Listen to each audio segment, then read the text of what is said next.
मध्ये तुम्ही एक जी.आर. आणलेला आहे। महायुतीचे चांगले सगळे उमेदवार बऱ्यापैकी तुमच्या मर्जीमधून निवडून आलेले आहेत, सगळ्यांना आनंद आहे, काय सांगाल? ही किमया शिवसेनेचे तत्कालीन मुख्यमंत्री आणि विद्यमान उपमुख्यमंत्री नगरविकास मंत्री एकनाथ शिंदे साहेब आणि राज्याचे मुख्यमंत्री देवेंद्रजी फडणवीस साहेबांची आहे।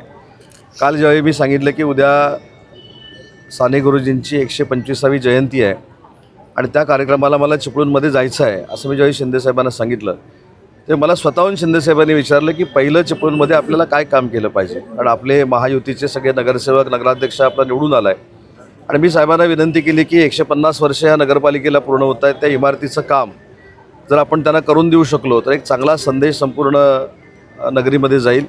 आणि तात्काळ काल सांगितल्यानंतर आज माननीय एकनाथ शिंदे साहेबांनी कॅबिनेट संपल्यानंतर चिपळूणच्या ह्या नगरपालिकेचा जी.आर. काढला आणि तो जी.आर. 11 कोटीचा मी नगराध्यक्षांकडे सुपूर्द केलेला आहे।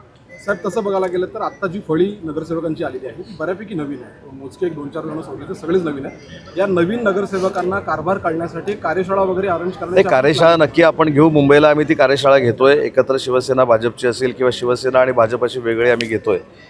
परंतु आपल्याला जर हे नवीन वाटत असले तरी 9 वर्ष नगरपालिकेची निवडणूक झालेली नाही हे देखील आपण लक्षात घेतलं पाहिजे, म्हणून तुम्हाला हे सगळे नवखे वाटत आहेत। परंतु प्रशासक असताना देखील 4 वर्षे जे इच्छुक होते ते जरी नगरसेवक नव्हते तरी नगरसेवक म्हणूनच काम करत होते, त्यांना प्रशासनाचा चांगला अनुभव आहे। आणि अनेक लोक आहेत, म्हणजे माझं राजकीय उदाहरण जर आपण घेतलं तर मी देखील वयाच्या 28व्या वर्षी आमदार झालो आहे, त्याच्यामुळे नवीन लोक अनुभवानं काम करत नाहीत असं काय होत नाही। कोकण ही दिशा देणारी भूमी आहे आणि आमचे सगळे नगरसेवक महायुतीचे नवीन निवडून आलेले अतिशय चांगलं काम त्यांना पाहिजे तसं नाही, चिपळूणकरांना पाहिजे तसं काम करतील। उद्धव ठाकरे आणि राज ठाकरे आज एकत्र आलेले आहेत, निवडणुकीच्या युती झालेली आहे, काय सांगाल? त्यांना मनपूर्वक शुभेच्छा आहेत। अनेक वेळा मी सांगितलं की ही आणि युती झाली ही काय भाजप आणि शिवसेनेला नवीन आहे अशातला भाग नाही। त्यांची युती होणार होती, हे 2 महिन्यापासून चर्चा चालू होती, ती आज झाली। परंतु मुंबई महानगरपालिकेपासून 29 महानगरपालिकांमध्ये यांची युती जरी झाली असली किंवा आघाडी जरी झाली असली तरी देखील महायुतीचंच प्रशासन हे प्रत्येक महानगरपालिकेवर येईल आणि प्रत्येक महानगरपालिकेचा महापौर हा महायुतीचा असेल।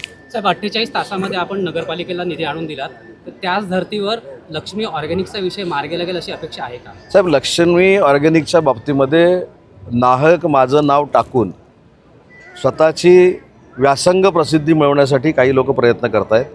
मी परवा देखील जाहीर भाषणामध्ये सांगितलं की ज्या दिवशी मी सांगितलं त्याच्या दुसऱ्या दिवशी पर्यावरणाची 7 लोकांची IAS ऑफिसरची टीम तिथं होती।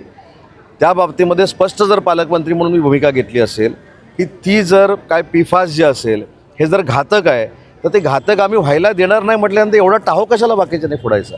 म्हणजे नक्की कंपनी नको आहे की पालकमंत्री म्हणून मला त्रास द्यायचा आहे, हा देखील निर्णय घेतला पाहिजे ना काही लोकांनी।